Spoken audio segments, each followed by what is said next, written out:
Subject Science, Class 3rd, Chapter 13, The Universe यानी ब्रह्मांड. The sun, the moon and all the stars in the sky are called heavenly bodies. The sun यानी सूर्य, the moon यानी चंद्र and all the stars in the sky यानी आकाश के सभी तारे क्या कहलाते हैं? हेवनली बॉडीज यानी आकाशीय पिंड कहलाते हैं. Sun, moon and all stars ये हेवनली बॉडीज इसलिए कहलाते हैं क्योंकि ये आकाश में होते हैं. They are part of the universe. Sun, moon, stars ये यूनिवर्स यानी ब्रह्मांड का क्या है? पार्ट यानी हिस्सा है. The earth too belongs to the universe.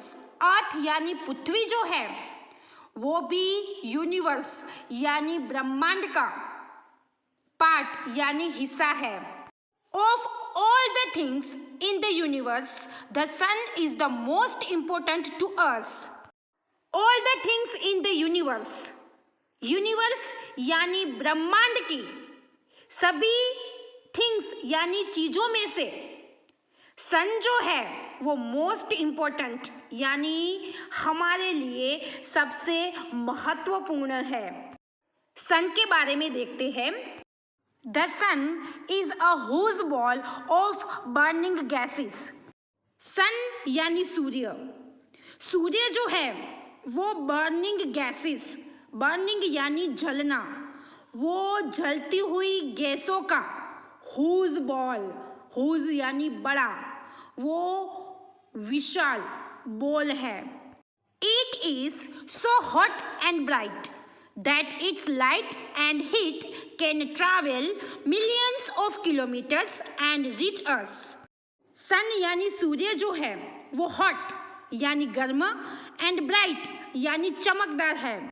It's light and heat यानी सन की लाइट यानी उनका प्रकाश एंड हीट यानी गर्मी जो है वो ट्रैवल मिलियंस ऑफ किलोमीटर्स यानी लाखों किलोमीटर्स ट्रैवल करके रीचर्स यानी हम तक पहुंचती है. सन जो है वो अर्थ से बहुत दूर है. उनकी लाइट यानी प्रकाश एंड हीट यानी गर्मी जो है वो लाखों किलोमीटर्स ट्रैवल कर सकती है एंड हम तक पहुंच सकती है. If one could fly to the sun, it would take more than 4 years to reach the sun by the fastest aeroplane. यदि कोई फ्लाई यानी उड़ सकता है तो उसे सबसे फास्टेस्ट एरोप्लेन यानी सबसे तेज एरोप्लेन द्वारा सूर्य तक पहुंचने में 4 साल से अधिक समय लगेगा. अभी तक तो कोई भी अंतरिक्ष यान सूरज के नज़दीक नहीं पहुंच पाया है क्योंकि सन खुद इतना हॉट एंड ब्राइट है कि अभी तक कोई भी अंतरिक्ष यान उनके नज़दीक नहीं पहुंच पाया है. अगर फ्यूचर में कोई भी अंतरिक्ष यान उनके नज़दीक पहुंचता है तो उनको मोर देन 4 years यानी 4 साल से भी ज़्यादा समय सूरज के नज़दीक पहुंचने में लग सकता है. Without the sun the earth would be dark and cold and there would be no living being on it. Without the sun यानी सूर्य के बिना द अर्थ यानी पृथ्वी जो है वो कैसी होती? डार्क यानी अगर सन ही नहीं होता, सूरज ही नहीं होता तो अर्थ जो है यानी अर्थ पर क्या होता? अंधेरा अंधेरा होता. एंड कोल्ड यानी अर्थ जो है वो ठंडी होती. And there would be no living being यानी अर्थ पर कोई जीवित प्राणी नहीं होता. The sun does many things to make the earth a good place to live in. Sun यानी सूर्य जो है वो पृथ्वी को रहने के लिए एक गुड प्लेस यानी अच्छी जगह बनाने के लिए मैनी थिंग्स यानी कई काम करता है. It melts snow and changes water to water vapour.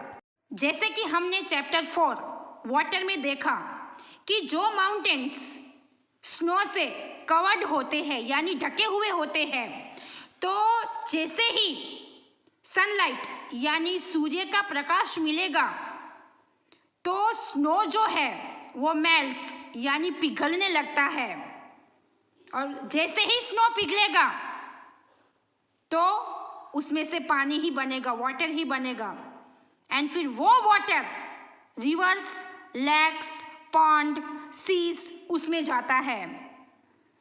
वो पानी सनलाइट यानी सूर्य के प्रकाश से क्या होता है, गर्म होता है।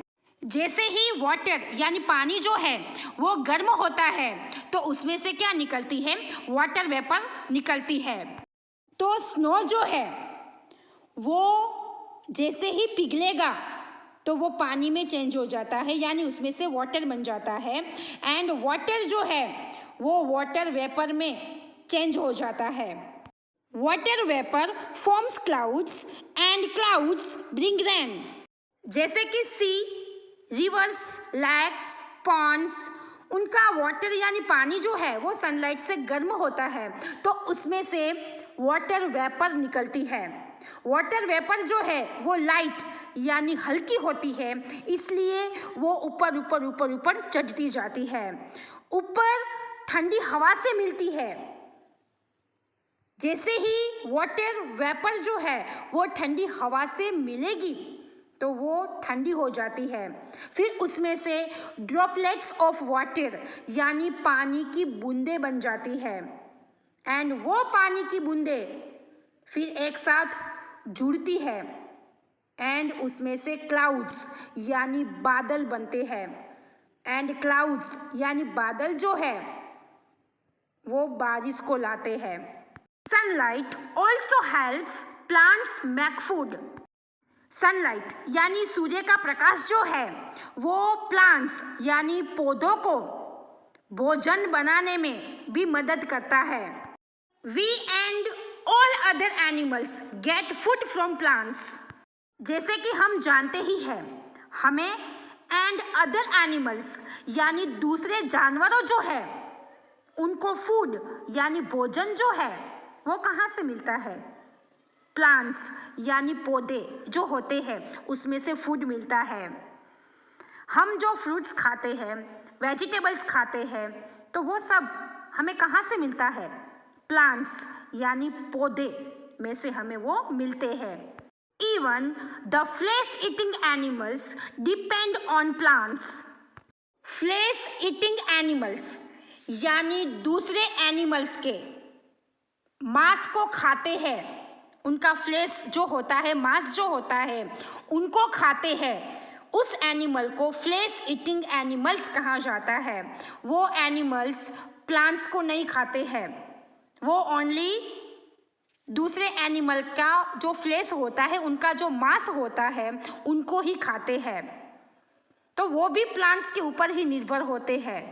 अब आप लोगों को ऐसा लग रहा है कि फ्लेश ईटिंग एनिमल्स जो है वो ओनली फ्लेश यानी दूसरे एनिमल्स के मांस को ही खाते हैं, तो फिर वो प्लांट्स के ऊपर कैसे निर्भर है, वो तो प्लांट्स को खाते ही नहीं है, तो फिर वो कैसे प्लांट्स के ऊपर निर्भर है। दे ईट एनिमल्स दैट ईट प्लांट्स।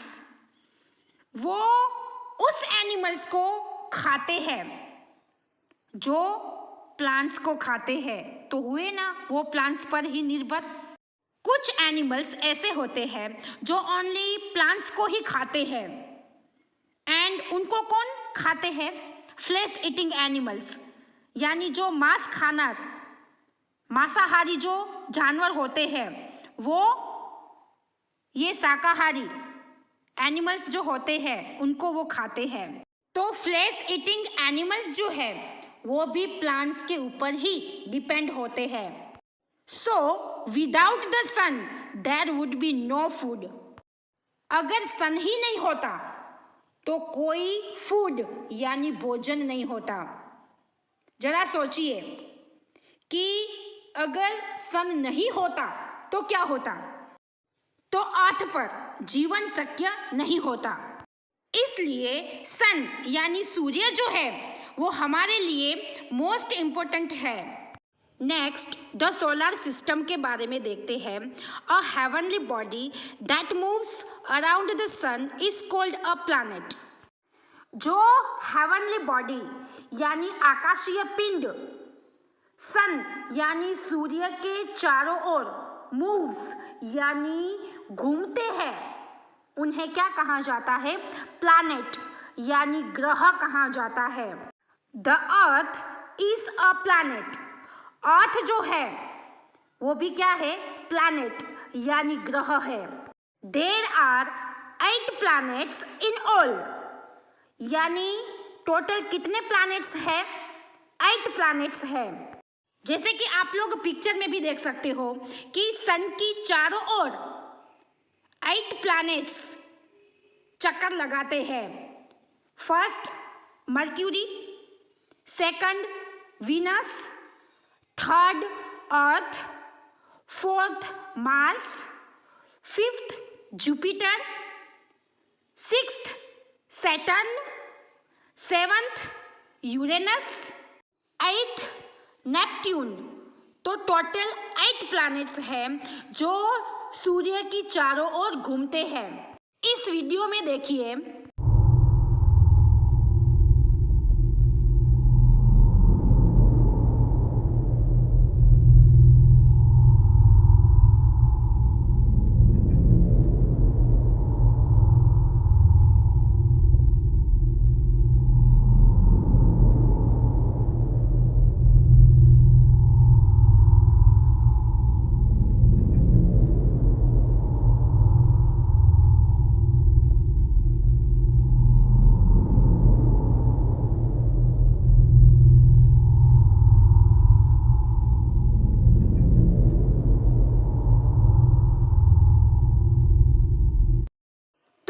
तरह 8 प्लैनेट्स सन की चारों ओर घूमते हैं। Some planets are smaller than the Earth and some are much bigger than the Earth.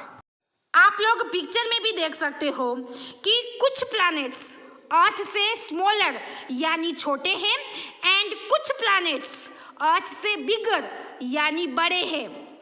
Some move around the sun much faster than the earth. यानी कुछ प्लैनेट्स ऐसे हैं जो अर्थ से भी बहुत तेजी से सन की चारों ओर घूमते हैं। यानी जो प्लैनेट सन की ज़्यादा करीब होता है उनको बाकी के जो प्लैनेट्स हैं उनकी तुलना में सन का एक चक्कर लगाने में कम समय लगता है। जैसे कि हम nearest planet of the sun यानी सन के सबसे करीब प्लैनेट की बात करें तो सबसे करीब कौन सा है प्लैनेट? मर्क्यूरी, जो फर्स्ट दिखाई दे रहा है, जो सन से सबसे करीब मरकरी जो प्लैनेट है वो है। तो उनको बाकी जो प्लैनेट्स हैं उनकी तुलना में वो सन का एक चक्कर जल्दी से पूरा कर लेता है, क्योंकि मर्क्यूरी प्लैनेट जो है वो सन के नज़दीक है। सम टेक मच लॉन्गर, यानी कुछ प्लैनेट को ज़्यादा समय लगता है। जैसे कि हम लास्ट वाले प्लैनेट की बात करें, नेपट्यून, वो प्लैनेट जो है वो बाकी प्लैनेट्स की तुलना में बहुत दूर है। इसलिए नेपट्यून जो प्लैनेट है उनको सन का एक चक्कर पूरा करने में बहुत टाइम लगता है, क्योंकि नेपट्यून प्लैनेट जो है वो सन से बहुत दूर है। All the planets shine in the light of the sun. All planets shine करते हैं, शाइन यानी चमकते हैं। क्यों? क्योंकि सन की लाइट यानी सूर्य का प्रकाश जो है वो प्लैनेट्स पर गिरता है, इसलिए सभी प्लैनेट्स जो है वो शाइन करते हैं। They do not have their own light. All planets जो शाइन करते हैं यानी चमकते हैं तो वो उन खुद की लाइट नहीं है, क्योंकि सूर्य का प्रकाश, सूर्य की लाइट जो है वो उन पर गिरती है, इसलिए ऑल प्लैनेट्स यानी सभी प्लैनेट्स जो है वो चमकते हैं। The sun and its planets make up the solar system. Sun and उसके प्लैनेट्स यानी 8 प्लैनेट्स जो है वो सोलर सिस्टम को बनाते हैं। यानी सोलर सिस्टम जो है वो सन एंड उसके 8 प्लैनेट्स से बना हुआ है। आज का हम यहाँ तक रखते हैं। नेक्स्ट पार्ट में हम 10 स्टार्स के बारे में देखेंगे।